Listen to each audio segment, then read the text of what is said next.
Our preamble, what does the preamble say? India is a sovereign, social, democratic republic and secular. What does our India stand for, my children? Sovereign, social, democratic, republic and secular. So all these things are going to be possible by education. Without education they are of no use. You are all aware. So having said that, Supreme Court, when it is recognized 21, Article 21 it says right to life. What does Article 21 say, my children? Right to life. That is right to live. You have to live with dignity and respect. That's the important thing. It's not by food. A person cannot live only on food. Along with food, more important than food, some people, for them, dignity and respect is much more important than food. They are ready to die rather than survive if they don't get respect. Some people are there, they must be respected. So having said that, my children, Article 21, it clearly says right to life, and it made it very clear, if the right to life is important, if a person has to live with dignity and respect, he must get proper education. That's why it made it 21A. 21A, we have already come across what does 21A says. It says 21A is all about which one? Getting free and compulsory education by all children between the age of 6 and 14. It's a fundamental right of which one? Every child. So because 21 says right to life. How can you lead life without education? That's why he said they made 21A. Another 21A, every child must get quality education between 6 and 14. Okay, my children. Now we are going to see, in this perspective, education, entire education system from Anganwadi to Anganwadi or Balwadi or KG to PG to what? PhD also. Kindergarten to, postgraduation to, diploma, what do you call? Doctor in philosophy, doctor also. So Anganwadi, everywhere, education must be holistic. What must be our education, my children? Holistic means everybody is taken together. Nothing is read in isolation. Nothing is read in part and part. Everybody has to have holistic education. It's not atomistic. If we say something is atomistic, that means what does it mean atomistic? That means everything is written in part and part. No, India's education must be holistic so that every child must get equal education. That does not mean that a rich child must get quality education, poor child must get less. No, everybody has to get good education, quality education from Anganwadi, Balwadi to PhD level. That's what we say, my children. Holistic perspective. So as a result, we have every citizen of this country. What they have? What? Basic right for education. It is a part of right to live also. Life cannot be thought of without education. You are all aware, my children. Without life cannot be thought without education. That's the reason 21. They may ask in the examination, why does government bring 21A? Already there is 21, is there? No. We should say 21A, emphasize the importance of education.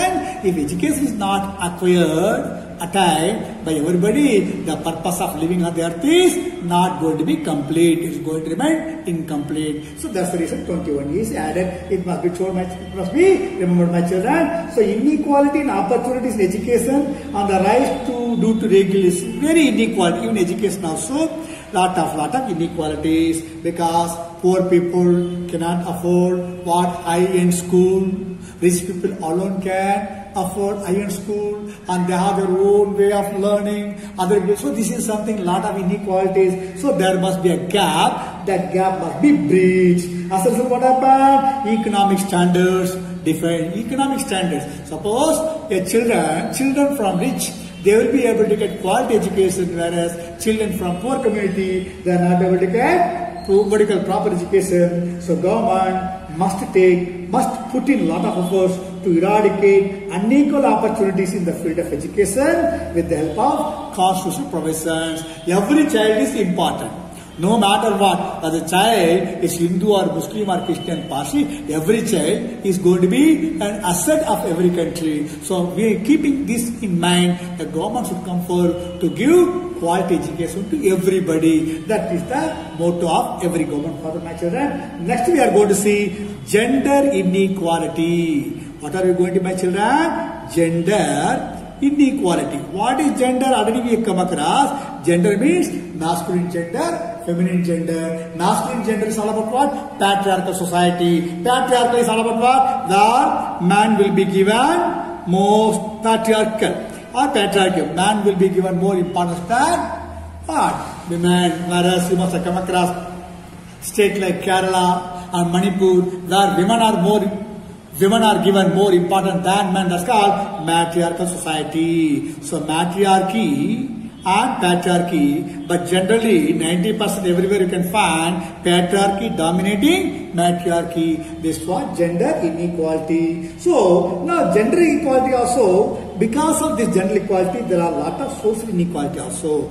Gender inequality leads to social inequality because one person thoughts, because suppose a man says, and whatever he says, he wants everyone to accept him. That's called, what you call, arrogant behavior. Whatever I say, you must accept. He may be ignorant. Being ignorant, being arrogant. Ignorant is okay, but arrogant is more, what you call, much more, what you call, dangerous than the ignorant. So having said that, because of gender inequality, first thing first, whatever he says, he wants everyone to accept it. If one person's thoughts are influenced by others' thoughts, that means interdependence. So having said that, it is not the way. So, due to, suppose, a person who is living in Malaysia, he will be able to speak Malay.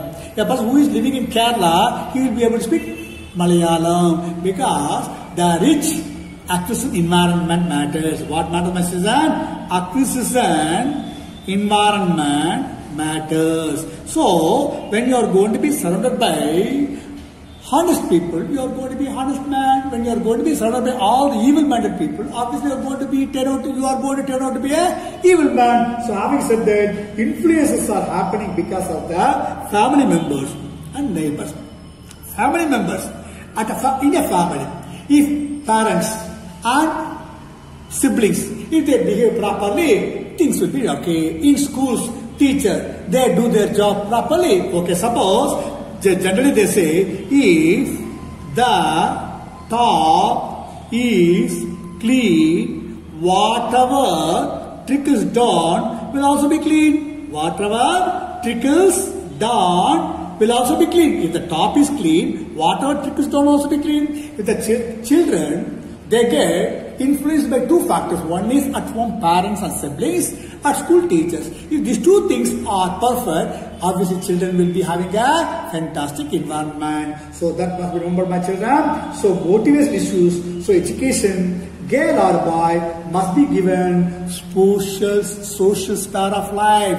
There must be no discrimination. Women are not deprived of anything. They must be girl children must be given equal opportunity when it comes to education. So having said that, at school teachers, at home parents and siblings, if they have all the positive thoughts, honest thinking, obviously everybody will have a egalitarian society. That is, girl children will also be given equal importance. That's important. If the children, girl children are not given equal importance, that's what you call gender-based inequality. So when the gender-based inequality is there, the children, particularly girl children, may not be able to get school education, food and health facilities also. It will have impact, not only education but also food also, health facilities also. As a result, what happened? They will always remain backward. 50% of our people are women, so they must be given equal opportunity. If that is not going to be given, it is going to be a problem. Health, food, very important. Many women, particularly rural area, they are not able to get properly. Actually, according to National Family Health Survey, according to National Family Health Survey 2005-2015, it clearly says that Rural women of Karnataka have a body mass index of 20.3. Body mass index, you must be knowing your weight and your height. Yeah, these are that's called body mass index. So having said that, my children, you must be knowing body mass index all about. Because of this BMI, body mass index, the rural women, they have 24.3, urban women 16.2. That means they suffer with lot of health issues, particularly anemia, lack of red blood cell in your cell, SSL, the oxygen will not be carried by blood. So all the health issues it happens. That means they don't get proper nutritious food, and student security is not there, SSL, but women and children are affected a lot. So that means one has to overcome the gender-based discrimination. Food, health facilities and education. If these three things are food, health facilities and next one, education. If three things are not given to girl children, it may lead to all kind of health problem. When it comes to BMI, they will be always having a less one. It is not good for society. If men and women both are equal, remember, if the women are not going to be equal, it leads to a lot of problems in the family. So that's the area where we have to concentrate. Next we are going to see social stratification. What are we going to see, my children? Social stratification. Social stratification is all about what? Social division. So, we in human society continue to practice a lot of classifying people superior, inferior, upper, lower, assigning differential roles and status. This method of dividing people into different strata and then assigning different roles and status in the society is called social stratification. Social stratification is all about classifying people. What is the meaning of social? If they ask 2 mark question, what is social stratification? You must say classifying people as superior, inferior, upper, lower, and assigning differential roles and status. Accordingly, the roles and status will be given. So, in the name of superior people will have superior roles and superior status. Inferior people will be given inferior roles, inferior status. So, this is what we call, my children, social stratification. What do you mean by social stratification? Social stratification is all about classifying people as superior or inferior, upper or lower. Accordingly, different roles of status are given. This is something not to be done. So, this method of dividing people into different strata in different conditions and then assigning different roles and status in society is called social stratification.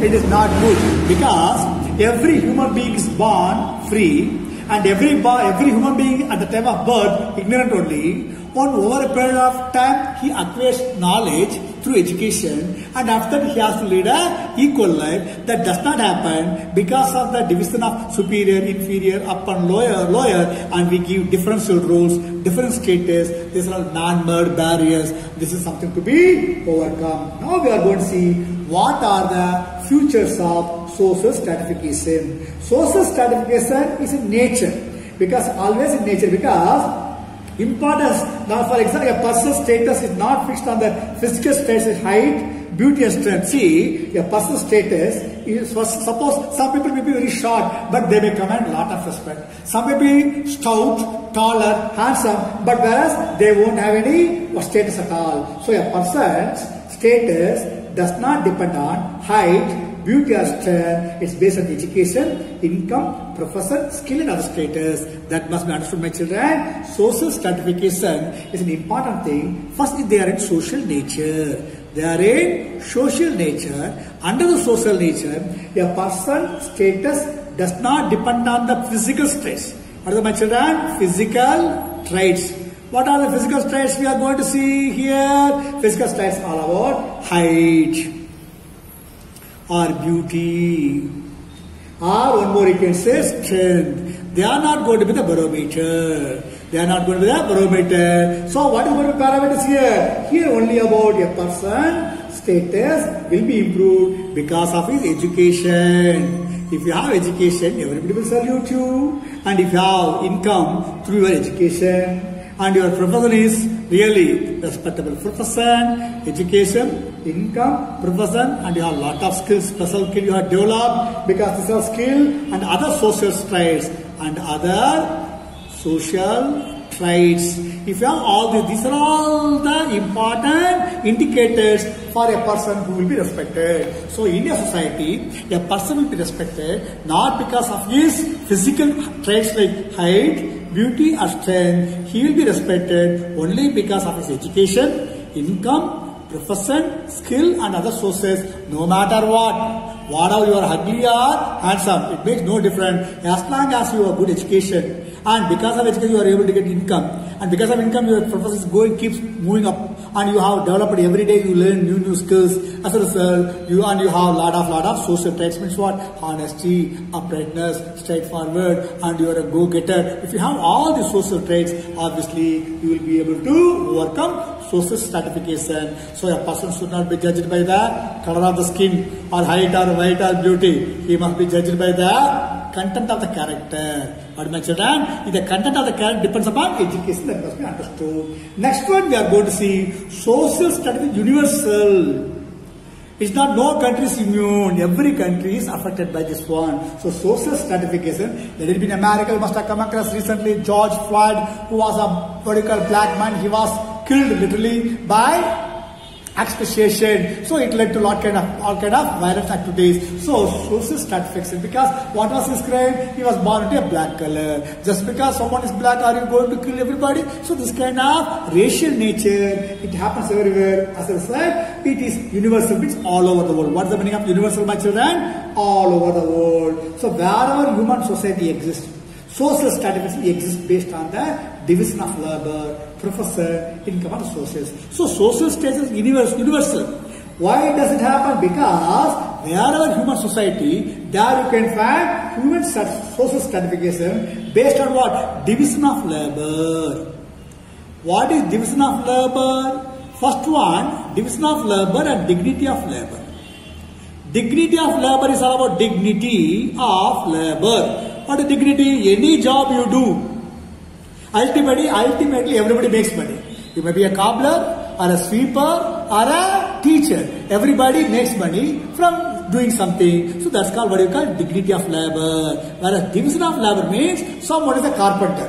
And carpenter, he alone knows how to do carpentry work. Everybody cannot. That's called division of labor because they have developed special skill in carpentry. As a result, they are going to be excel in that area. That's what is a division of labor. So because of division of labor, mother, and based on profession, what kind of profession? Profession is all about what? Skilled job. You are able to command people.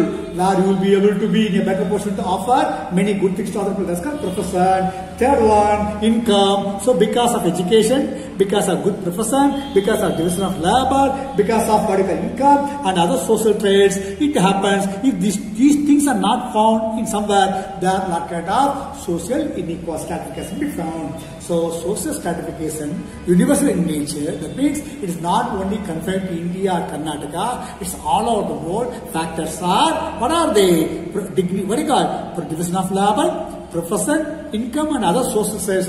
They decide what are the social stratification. Third one, it is ancient. What is social stratification is ancient. Ancient means what? It has been there since time immemorial. So it has been in existence since the birth of human society. The day, according to the Bible, Adam and Eve. So according to the Adam and Eve like that, since the birth of human society, the social stratification is always there. Even it was found in nomadic society, even nomadic society, where people did not, hunters and gatherers, there people did not have any settled life. They did not know what is agriculture. They were hunters and gatherers. That was nomadic society to modern civilized society. Now we are living in modern civilized societies. So whether you are going to be in a nomadic society or modern civilized society like us, but social stratification is there. It cannot be avoided. Okay? Because of what? Factors are education, profession, division of labor. Something as long as we are not able to acquire. If everybody is going to be educated, if everybody is going to be having a good professor, there will be no social inequality. So that's the main key is education. Since education is not provided in some cases, and many people are not able to access because of some personal factors, as a result, social stratification will always be there. So we have seen, my children, first one, social stratification, it's in nature. Second, we have seen universal. Third one, it is ancient. So you must be knowing, my children. So it's a continuous process. As a citizen, as a educated people, as a modern civilized people, we should see that this kind of discrimination should never happen, my children.